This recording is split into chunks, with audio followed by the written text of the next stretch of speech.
From this moment, people, we are at DEFCON 4, if that's the highest DEFCON, and if high DEFCONs are worse than low ones. Hi everyone, and welcome to Priority Holder, and today we'll be playing CoCo Vampires in the Timeless format. I love using Collected Company, and I think it holds its own in Timeless. You just don't see it that often, but the mana and card advantage it can get you is pretty good, and it's just proportional to the strength of the creatures you put in, so it's as strong as you make it. And so what we're trying to do is pair it with the vampires. So we have a lot of vampire lords. Markov Baron, Stromkirk Captain, Legion Lieutenant, and sort of pseudo-lord Stromkirk Condemned, which lets you pitch a card to give vampires a 1-time +1/+1 once each turn, which, you know, may seem like a downside, but it's actually an upside when you have stuff like Bloodghast to pitch and you can sort of get around its mana cost. And we could also sometimes madness out Markov Baron, so it ends up working pretty nice to just shell out extra damage in a pinch. So we have all these lords working together with like some efficient 1-drops like Vicious Conquistador, Knight of the Ebon Legion, and Powerhouse Bloodtithe Harvester. But another cool thing we get to do in this deck is play Dark Ritual. Very strong card, and purposely leaned into vampires with more black mana symbols in their cost to be able to leverage Dark Ritual. But we're able to get some really good turns and possibly power out like an early Collected Company with this. So, but yeah, let's see how aggro vampires do in Timeless. This is a dream hand right here. I love Dark Ritual. It may be no secret by now that I love playing Dark Ritual in tons of different decks, but this is what dreams are made of right here. Turn 1 Dark Ritual, you know, Stromkirk Condemned, Knight of the Ebon Legion. I mean, this is what people are trying to do in Timeless, right? Let's see what the opponent has. Alright, Swamp and pass. We have pretty decent follow-up right here. We're going to play Cavern of Souls.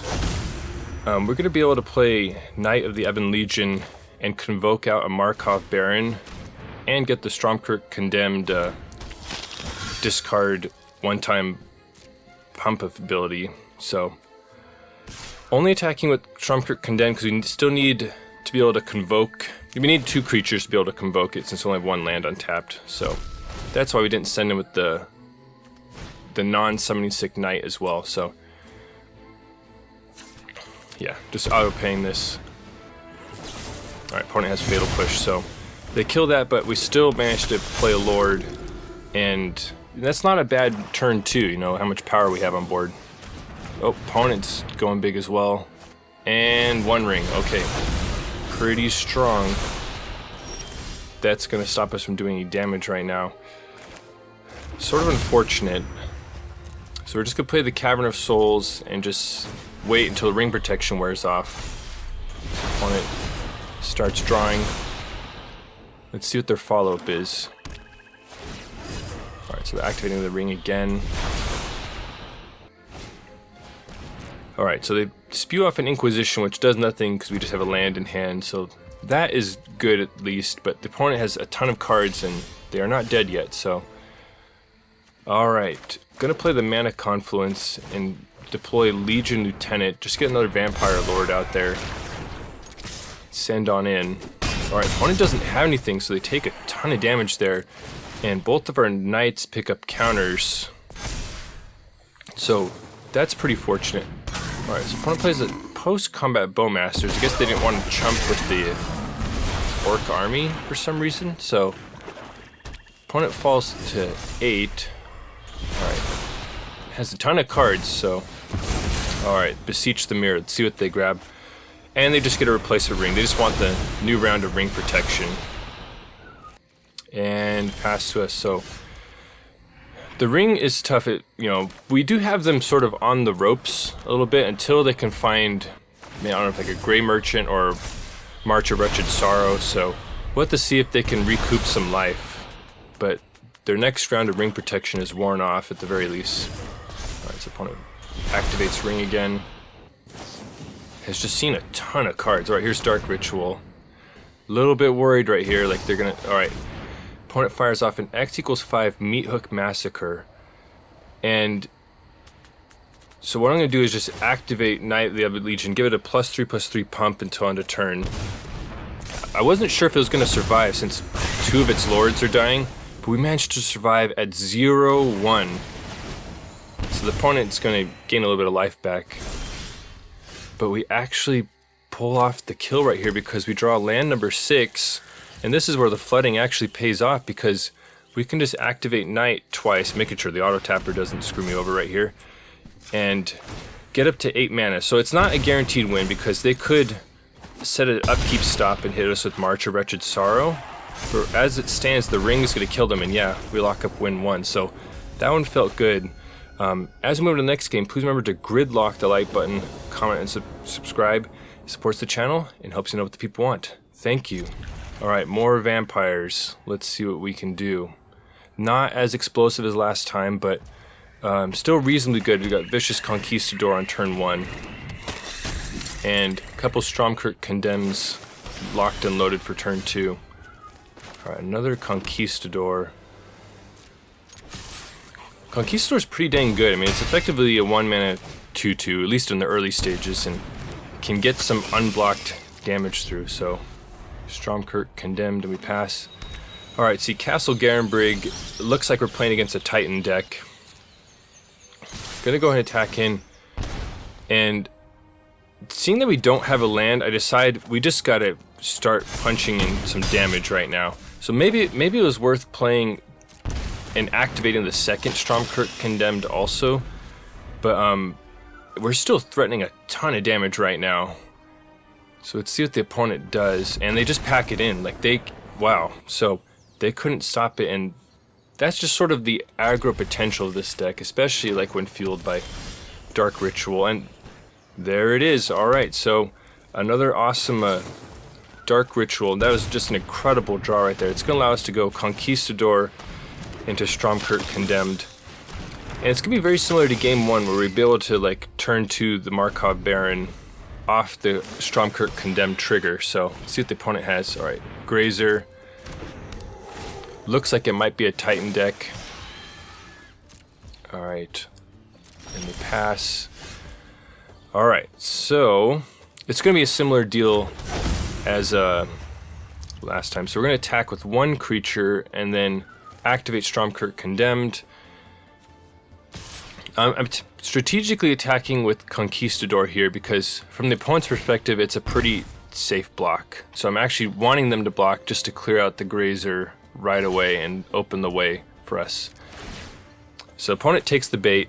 I mean, they're going to probably block with it anyway, so we're going to convoke out this. In addition to like the +1/+1 boost, it's going to kill the Grazer. And so now we have a ton of power on board and have a Collected Company in hand, which feels pretty great. Old Growth Troll. So it seems like maybe not a Titan deck, but actually a Green Devotion deck, or possibly some hybrid of them. The question is, how do we attack here and end up just passing the turn? We could maybe do an attack, but it seems better to wait till we can slam a Collected Company and possibly garner some more lords. Now this is the dilemma you run into sometimes. Do you slam the guaranteed lord with the Stromkirk Captain, or do you gamble off hitting 1 or more for Collected Company?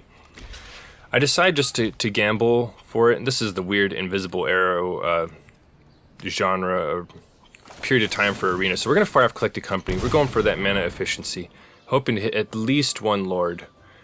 Alright, so we get a Legion Lieutenant and a Bloodghast. Now, I'd really like to kill this Old Growth Troll, so we're going to pitch the Stromkirk Captain. We're just going all in. Yeah, so we take care of the Old Growth Troll, and I mean, like even like a Titan wouldn't be good enough here. Like we just have just a massive amount of power on the board, and not to mention we can activate Knight if that gets through. Our opponent plays Questing Beast. That's going to just cruise through unblocked. Our Boreal Grazer. But yeah, any 2 of our creatures kills them, so not a big deal at all, especially because we can activate Stromkirk Condemned. So we're going to send in, and opponent's just mega dead here, so really nice win. So let's move on to the next game. A couple Bloodghasts, which could turn out pretty nice with Stromkirk Condemned. Being able to pitch them for like the one-time pump and get them onto the battlefield for just a land drop. Opponent bolt shocks into land, plays Bauble, Deathrite Shaman. And they're going to look at our next card. And they see we found a Dark Ritual. We've done really good at drawing Dark Ritual these games. Going to definitely use Dark Ritual. We're going to play Stromkirk Condemned and just toss a Bloodghast out there for the heck of it. Was planning on just sort of saving that for discard value. The opponent decides to block. And with the Bloodghast in hand, like, it just makes sense to discard the Bloodghast, and we'll get it back with our land drop next turn. So that's going to be pretty good when that happens. The opponent plays a fetch land, gets a swamp, it hits us with Kroxa. So that's tough. There goes our land to actually get our second Bloodghast back, but we're happy to see a Kroxa otherwise because it's just no blockers, so they're going to get hit with a ton of damage. Now, that was tough. Like, should I have pitched Collected Company for extra 3 damage? I probably should have, but it ends up working out because opponent plays a non-delirium Unholy Heat. Must not just be familiar with the card, because we're able to pitch CoCo and save Stromkirk Condemned. Now we have Stromkirk Captain. Now that they're this slow, oh yeah, okay, so opponent packs in it before I even get to decide to pitch the card or not. So, on a bit of a hot streak with CoCo Vampires right now. You could see the explosiveness of this deck. Like, there's some very, very, very great opening turns we can have. Like, if the opponent doesn't have creatures or removal soon enough, it gets real nasty for them real quick. Alright, opponent opens with Inquisition and Bauble. They took one of our Vampire Lords, which is frustrating. That's what happens. Alright, Bloodghast. Gonna go ahead and play the Bloodtithe Harvester. Just the best attacker. Send in with the Conquistador, and we're feeling pretty decent. Like, already got the opponent to 15. Alright, opponent fetches. Shocks in the land. And they play a Death Shadow. So, feeling less good about them being at low life now. Opponent cracks a Bauble. And draws. And we miss our land drop. So I decided, like, it's essential for us to hit a land, or it'd be really nice. We really want to fire off that Collected Company. So I'm going to pitch a Bloodghast and really hope to draw a land here. But unfortunately, we miss a land. Now, this is a pretty big mistake here. I attack in with the Conquistador, whose attack trigger boosts the Death Shadow, allowing it to just eat the Conquistador. So, and our Knight of the Ebon Legion just gets picked off by a bolt right away. And all of a sudden, we're facing 2 massive Death Shadows, and we're gonna get slapped for 7 right here. The game was feeling so great initially, is now feeling really bad. We do eventually get that land. We can get a Bloodghast back, but that's not very helpful in this situation, facing 2 7/7s, and especially because it can't block. Our best hope right now, and this is really bad for us, opponent has a Bowmaster, is just to kill the Bloodghast before the Lord effect hits the battlefield.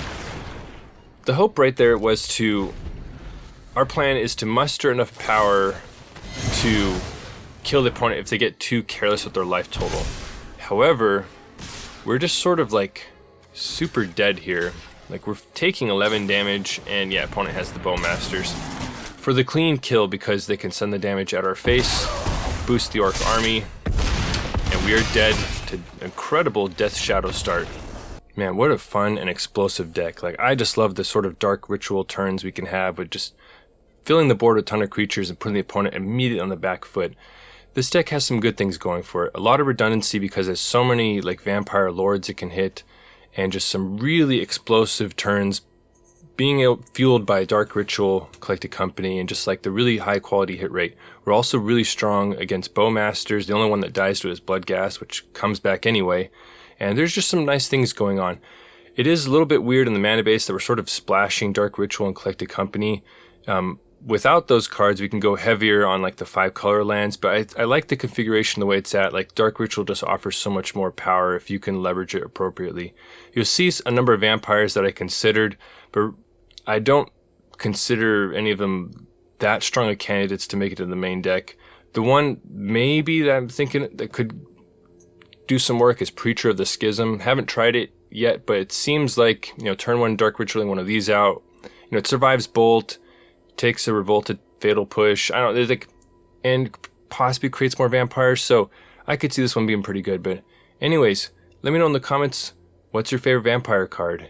Anyways, thank you for watching. I hope you have a wonderful day.